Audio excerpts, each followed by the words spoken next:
Hey folks, how are you? Phil Davis, Ancestry Lands, ancestrylands.com. Sunday morning. Just got off of work and wanted to share my thoughts with you. Financial advice. And the financial advice is not because I'm this uber wealthy person, but I made it where other people said I wouldn't. I'm fortunate enough to have gotten where I am by learning from the mistakes that I've made, that many people have made. I'm right now standing behind the Devon County Horse Fair and Country Fair, which me and my family frequent many times. I got some notes. I'm a nurse. I take notes. This is unfiltered financial advice that is not meant to tell you how to invest, things like that. But what you got to understand is your relationship with money directly aligns to the problems that you have in life and the solutions that you can have in life. And your relationship with money tells you a lot about yourself.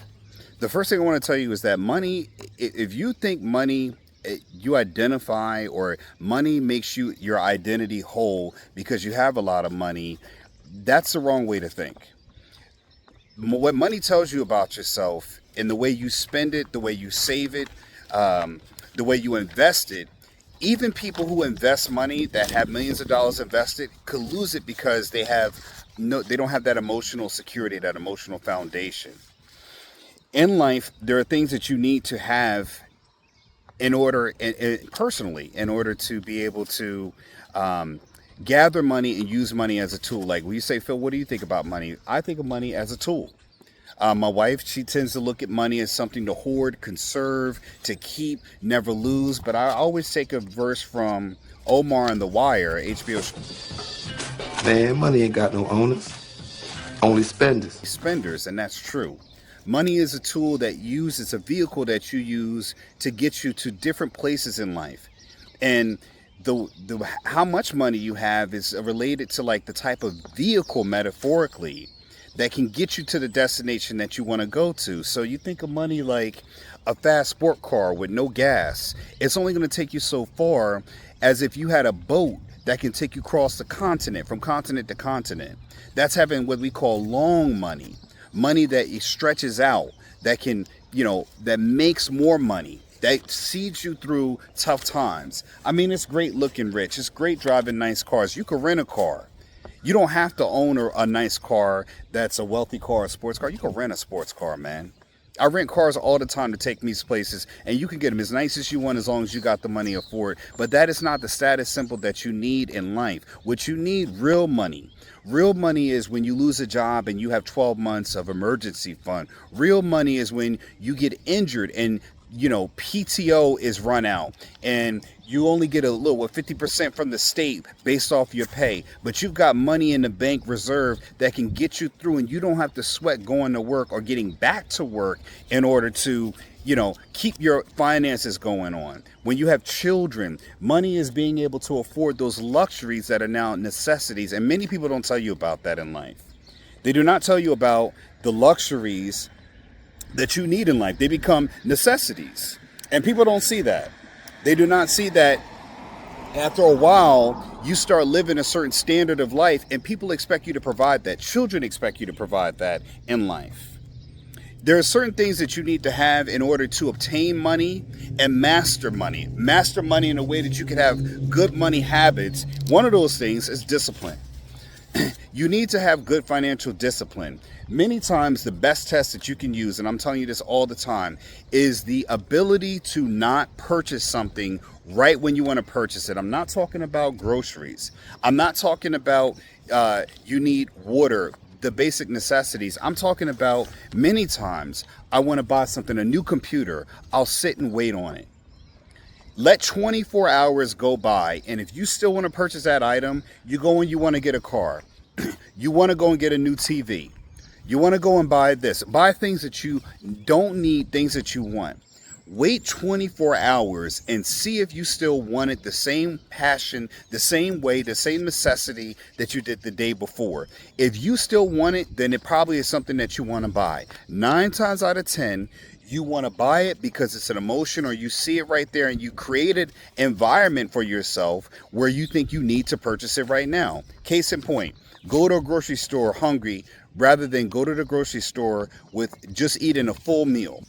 You will see that when you go to a grocery store, when your body is full, your stomach is full, your purchase of food items will not be so erratic. You can actually stay to a grocery list when your stomach is full, but when your stomach's empty and you're hungry, you start buying things like extra snacks, extra sodas, extra cakes, extra sweets, things that you weren't necessarily on the menu because your mind is taking over. You're not disciplined. You're not focused on the task at hand.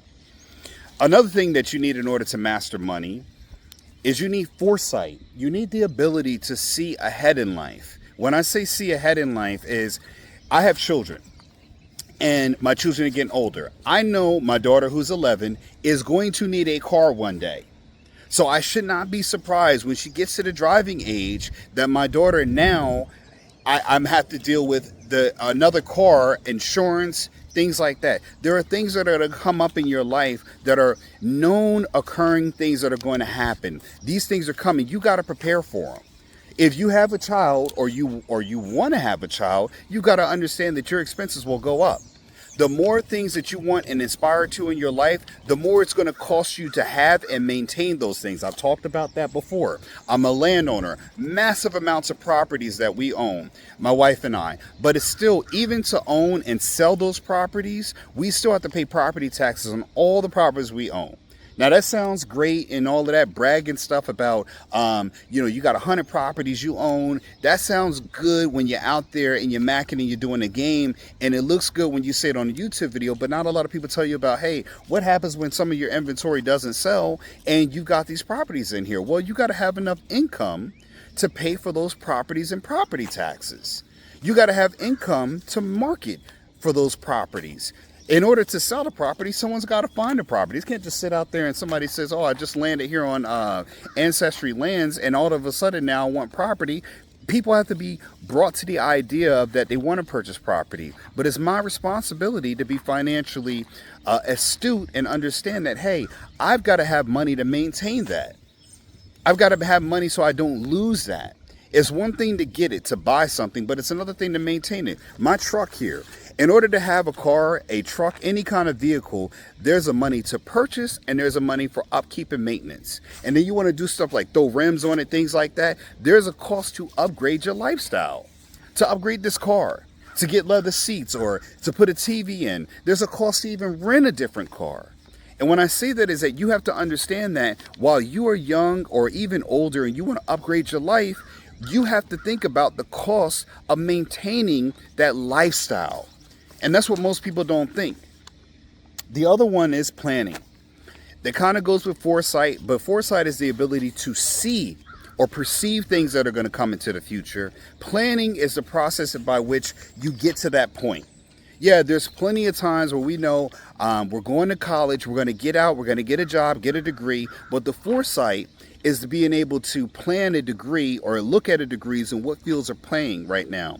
Yeah, my history major, I may not get a good degree or a lifestyle that or a job that actually pays me for the lifestyle that I want. Okay, that's foresight. So the planning part is looking at careers or industries that are going to pay you well, that you can actually have the lifestyle that you want. You need that planning phase. And the planning needs to be done sometimes on a daily, weekly, or interval basis. It's not just you go out there and say, I'm going to get a degree in this, and then I'm automatically going to get $100,000. Look how many college kids thought that they were going to make more, and when they really researched what they were going to make in the career fields they chose, they actually do not make enough to actually afford the lifestyle that they want. And why is that? They didn't do any research, they didn't have any foresight, they didn't do any planning, nothing. And now you got to go out there and either go back to school. How many people do you know in your regular life that had to go back to school to get another degree because of one they got, it doesn't work out, or they didn't like it? There's no foresight. There's no planning. There's no research. So, and we talked about the ability to restrain, and then your view on money. That's the last part.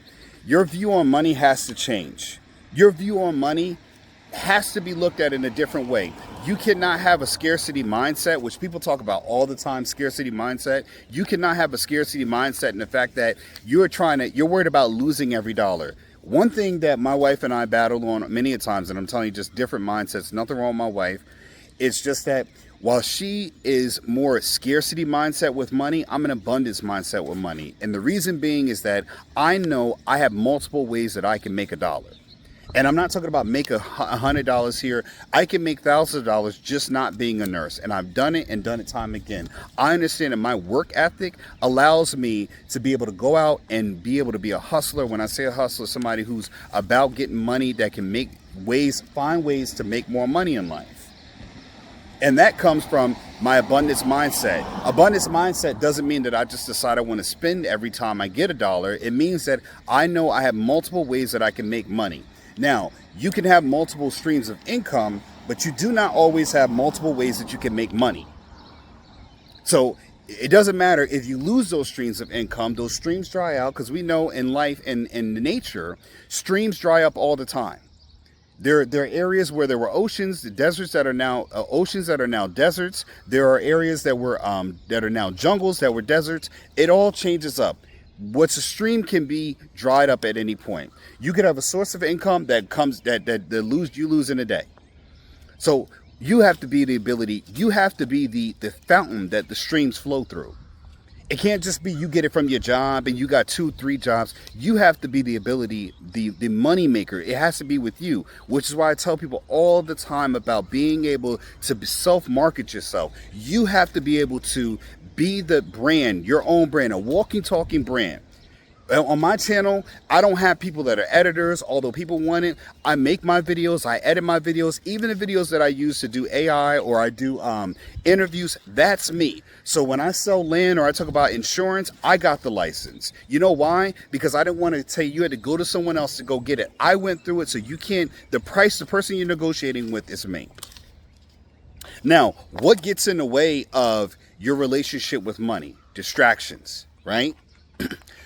You're a young guy, you want to have a girlfriend, you want to go on dates, right? But you're paying for basically another woman's time. You want to impress her, so you'll do things like go outside your budget. Buy things that are not within your budget. Because why? Fear. You want to get this nice car because you fear what people might say. I live in an apartment, but I'm not, people like, in my situation, they'll fear being made fun of, or, this and that because you live in an apartment, right? But I live in an apartment affluent area. There's a plan in place. I'm not worried about what other people think because I'm trying to keep up with the Joneses.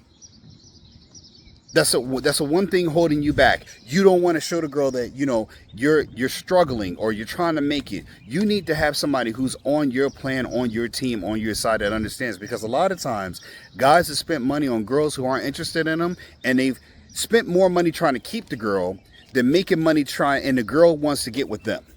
I remember one guy said, I've never seen a man focused on money that had a problem with women. And I've never seen a woman that had good financial habits that didn't have a man that didn't want her.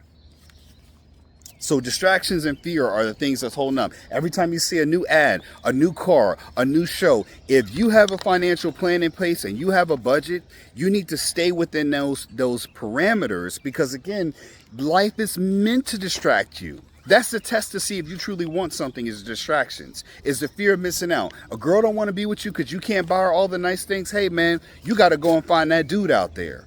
And honestly, sometimes that keeps the girl more than your money. Some things also helpful hints that I just looked at, and I talk about something that I've talked about that we do all the time in my household. Now, this is what I do. Even when I first met my wife and we started living together, we did budgeting. And budgeting does not need to be this Excel spreadsheet. Good old pencil and paper is great. You know why I like pencil and paper? Because when you write it down, you have to take time. It's not just typing and copying, and you're actually sitting down, doing the work, organizing it, and you got to look at it. You make a mistake, you got to edit it. You got to erase it. Sometimes writing down, we have a 5-star notebook that we do all of it. We organize, set it up in a way, and now even my kids do it.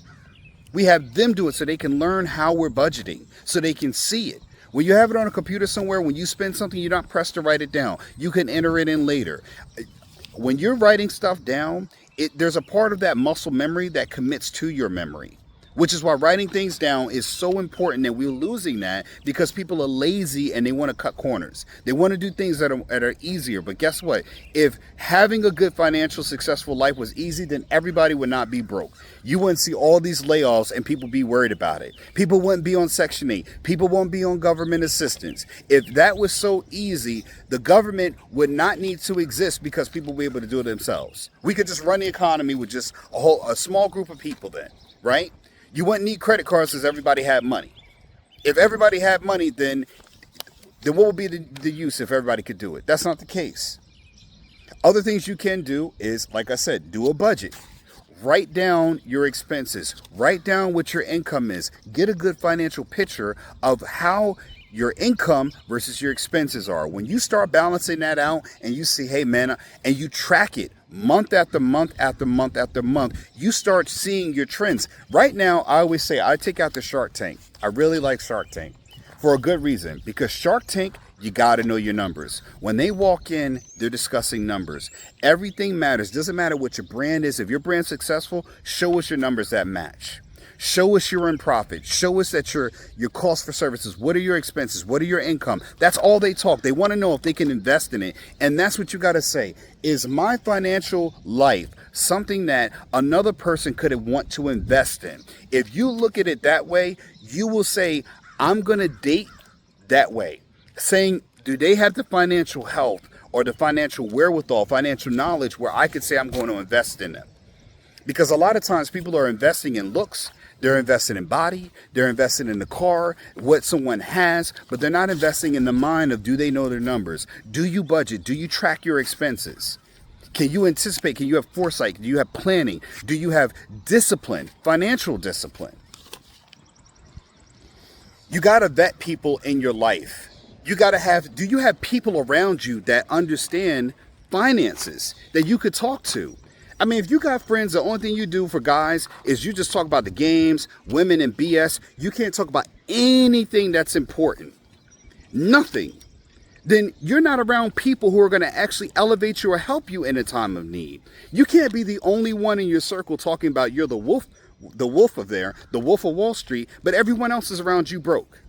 I'm sorry, I don't believe you're the rich man in a group and everyone around you is broke. How can that be? That's just crazy. It doesn't make any sense. The other thing is you could start building good winning habits by saving and investing your money. And the one thing that trips people up is a lot of times people always say, well, I don't know, I'm not wise on saving, I'm not on investing. There are tons of books to read. You start small and you grow big. But a lot of times people are analysis paralysis. They want all the information and they're so scared to take a risk. They end up failing to launch. They don't even take a risk, so they fail to do anything. So it's just a net zero. Sometimes you have to learn, start small. I remember Warren Buffett saying, never invest more than you're willing to lose. So start small, lose small, win big. But you got to do your research first. There are tons of books out there. There are tons of things that you can look at. And the last thing I keep telling people, find a damn mentor. Find a person and learn from them. Offer up something that you'll do. A lot of times I go to mentors and say, hey, is there anything I can do for you? Do you need me to run a task, run errands? When I say chores, is that there are a lot of things. Can I do your bookkeeping? Can I learn how to take a task off your hand in exchange for knowledge and information that you have? And a lot of people aren't willing to do that. So that means they really don't want to learn. The other thing is you can do, which I sell all the time, life insurance, IULs, even term insurance. Because a lot of people don't understand, sometimes the best thing you can do with money is have a plan that not only helps the people around you, but it also helps yourself. People think term insurance is just, I don't want to do term insurance because what if I lived to be older than there? Okay, what if you do outlive term insurance? But what if you have spinal surgery and you're in a wheelchair in the next 5 years? Even with term insurance, there's a thing called living benefits. And most people don't know that, so I'm going to teach you some game about insurance. So yeah, you can get a cheap plan. Yes, you can get $1 million policy. I am a licensed insurance agent, licensed in this state and many other states to sell insurance. And many term policies for people in their 40s like myself, you can get something called a term policy with living benefits, which means that if something happens to you and you cannot perform certain number of activities of daily living, like washing, brushing your teeth, you get paralyzed in a car accident, you get hit by a car, trying to get a ball going across the street. You're walking on the sidewalk and someone crashes into you. Someone's grandma, dementia, runs you over. Or you get into a freak accident at work, anything else like that. How long do you think that work insurance is going to cover you for once they terminate you because they don't want to hold your position anymore? Well, when you have a term policy or an IUL, certain life insurance policies carry something called living benefits. Well, if you have $1 million policy, you get a terminal illness diagnosis, you now can leverage or use up to like 90% in many cases of the fund. So if you have $1 million policy, you can go and say 900,000, take it out, and there's nothing, it's tax-free income, tax-free money. Most people don't know that. And then like for my children, you get IULs, life insurance for your kids, because again, it builds cash value for them over time. So it's almost like you're investing in their future and you still are the administrator or the owner of the policy until they get older. God forbid, if many people have lost children, I'll never wish that in the world. But again, you're insuring yourself against any loss. Say your kid's just getting married, they're in their early 20s, and something happens to them. Their estate still needs to be handled. You still have grandchildren out there you have to take care of. If you care about your family that much, for all the boss up people, how do you protect your legacy? Everybody has kids, but what are you doing to protect the future generations? You leave it up to the mom, and there's no wealth to be had. You can't always wait until you die to leave it behind. You got to put things in place now to be able to do something about the living generations. That's what thing called living benefits. Sorry, I got my paper twisted around. I actually took some notes. I really did. I took actual notes to write stuff down. So you guys know this isn't like some AI. I don't have a teleprompter. That's something that's that we're missing nowadays. And the thing is, you got to stop being attached to money. You got to look at money as a tool. Okay, so let's talk about this. Yes, we talked about things you can do. What are the things you need to do right now to start looking at? Tackling debt. That's something people don't want to do. Most people know how much they make, but they don't know how much they owe. And if they do start talking about how much they owe, people start turning off TVs. They want to go to bed, go to sleep, don't want to talk about it, go drink, go smoke, do something else. You got to start tackling your debt. You actually have to start looking at your debt and saying, how am I going to pay it? You got people in there. I know people in my own family that have just stopped paying on things. And what they do is giving up. It's no longer going to find a way. And the one way that you can actually tackle debt is by cutting small expenses. People go to work all the time at the hospital. You'd be surprised how many people I know they order out every day to go to work, but won't make a damn meal in their house and bring it to work. I bring my meal every day, and I could order out every day and not feel it. I have tuna fish, salad. You can make food and bring it to work. And most people are above that. They don't eat leftovers. If you want to be wealthy in life, you are going to have to make some sacrifice. I told my wife that yesterday when we were talking. When you want to be wealthy in life, success requires tribute. Even in olden times, in order to be blessed, people used to make a sacrifice at the altar. Well, in the same way with success, if you want to be successful in life, you want to be wealthy in life, they all require tribute. Success requires a sacrifice. In order for you to gain knowledge, you have to sacrifice ignorance. In order for you to get a college degree, you have to sacrifice, living, going out to the working world, and you have to sacrifice hours to obtain knowledge in order to be proficient enough to earn that degree.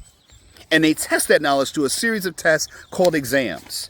And if you don't pass them, you cannot be proficient. You cannot obtain the thing that you want most. Again, every little bit of life requires sacrifice. In order to be older, you have to sacrifice you. In order to be wealthy, you have to sacrifice brokenness and poorness. In order to be poor, you have to sacrifice wealth. So again, in order to be fat, you have to sacrifice health. You have to sacrifice discipline and dieting, everything else like that. In order to be skinny, you've got to sacrifice being reckless with your eating. Everything requires a sacrifice in life. You're already sacrificing in life. But again, you won't put that to something that you truly want. Why? The other thing is building an emergency fund. Okay, emergency fund, this is going to be a little bit of a contentious point. Building an emergency fund out there, school's out on how much of emergency fund you can build, right? People say it used to be 6 to 8 months, 6 to 9 months, 6 to 12 months. But again, what I'll say is this: with the job market that we're in right now, with mass layoffs, you need enough to get you through until you can actually obtain a job. So I'm going to say, for me, a safe way to get an emergency fund is from 1 year to 2 years, the most you can save. Because again, I've been injured and had surgeries that I've been out for 3 months and had to rush back to work. You know what saved me? Having enough money where I didn't have to rush back and I could look for another job and get a job on my time, which meant that I could be unemployed for 1 month or in between jobs and still cover my benefits, still pay for benefits for a month. I've done that. This job I have right now and the job I used to do where I used to drive into Philly, I've done many videos on those. I had a month gap where we didn't have benefits, but we did have benefits because I paid for benefits out of pocket. That's having enough money of emergency fund where you could pay $1,500 for benefits for a family of 5 now. Cover them and not lose doctors, not lose coverage, not lose anything, and everything keeps on running. You got to have enough money to keep things running when things are low. When you're not gaining, you're not making the money, you're not doing that. That's what it's all for. It's to hold you through when you're not at your strongest. I had my Achilles surgery, which everybody's seen before in previous videos, and I'm having a blood clot in my leg. Now that was unexpected. That prolonged my recovery, where I could not go back to California and do that job anymore. No problem, but I had money to look for a job. I had money to be able to look for a job and still hold my family down, even though I'm the financial breadwinner. Now you think a woman's going to stay with you and you don't have a plan? You got another thing coming, brother and sister. So you got to build daily money habits. That's the next part. When I say build daily money habits, doesn't mean that you always have to spend time focusing on money, but sometimes you need to do things like watch videos about learning about money, like a person watching this video now and actually learning about the things that they need to do, all the things I'm talking about there. The other thing is you got to understand what you've been taught about money and understand what you've been taught to believe about money, what you've been brought to believe about money. Have you been taught to put everything on a credit card? A credit card is just basically free money. You've got to undo a lot of bad education that you've been given, or a lack of bad education that you've been given about money. And what you got to do is start attaching yourself to good financial habits. And again, that starts sometimes with a mentor. I've learned a lot of things about just business, just applying for loans and getting rejected. I've learned a lot of things about how to strengthen my business, how to get my paydex score up, how to apply for more credit cards, get more business credit by going in and talking with the bank about things with my business, how to change to an S Corp. You can do a whole lot by simply starting and building a relationship at your bank with the bankers. They have so much information they can tell you. When you get rejected, it is a learning experience. When you get denied for a credit card, you can simply ask them, what could I do to qualify? When I go to the bank and ask for a loan, I don't go and ask for a loan first up. I go and ask them, what can I do to build a better relationship with my bank so that way I can get approved for mortgages because I did, or loans. I didn't get approved for, I'm talking about business mortgages, not personal mortgages. What can I do? And I've got to learn what the hard journey is, because I've never been taught how to do this in business. This is all self-taught, self-learned. Hard knocks, trial by error. And I'm telling you, what you do is they will let you know a lot of game. They'll let you know. One thing I found out when I went to go to Chase, because I'm applying for more business credit, I'm actually trying right now in the process of trying to get $100,000 of business credit through Chase Bank. And Chase Bank is one of the most conservative, strictest people to supply credit and even mortgage loans. They won't even give you Chase Bank will only give you 10 to 20% of your business gross income. So I didn't even know that. That's all they're going to lend you, 10 to 20% at best. And that's still going to be a judgment call by whoever the underwriter is. I didn't even know that. And then Chase has certain locations, like I found out in Philadelphia. There's certain places in Chase where they offer free mentorship for business clients. All you got to do is show up. They'll show you how, they'll walk you step by step and get you to grow your business and mentor you. This is free for Chase clients. I have a Chase business account, Chase personal account, and this is free, and I didn't even know this, and I've been here for 6 years. It's crazy. But the things you find out when you go into your bank, start at your bank if you want to understand how money works, because guess what? Banks are the best ones dealing with money, and they got a lot of information to tell you. You just got to go sit in the office and dedicate the time. Listen, I'm going to tell you all, I've been there. I've had a low credit score down to 490. I remember that time at 26, my credit score was low. And I'm telling you, I've got an 810, 820. You can do it. It takes time and it takes hard work. But if you're willing to do the work, you will get the results, all right? Success has never stopped anybody who was willing to do the work and take the journey, all right? Yes, people didn't always make it, but it's never stopped anybody from taking the journey. What happens is everybody's trying to make the journey and deciding on whether they'll take the first step to even start the journey. And that's where most people fail at, but you don't have to, all right? I've given you good tips and tricks. I've got links down below to my book, Getting Dollars from Dirt, A Beginner's Guide to Vacant Land Investing. So if you have stayed this long and you've had enough mental acuity and discipline to learn the things that I told you now, please like, share, subscribe, and leave a comment below on what you thought was most helpful for you. Phil Davis, Ancestry Lands, and I'll see you in the next one. Peace. Say hello to Devin Fair. Look at that. That's where we go and watch the horse races and stuff like that. Beautiful. Affluence. My kids will grow up talking about they went to horse races over here and horse shows and seen tons of horses from different parts of the country. How's that, right? That's only what you get if you apply your mind, all right? Phil Davis, Ancestry Lands, and I'm out. Peace.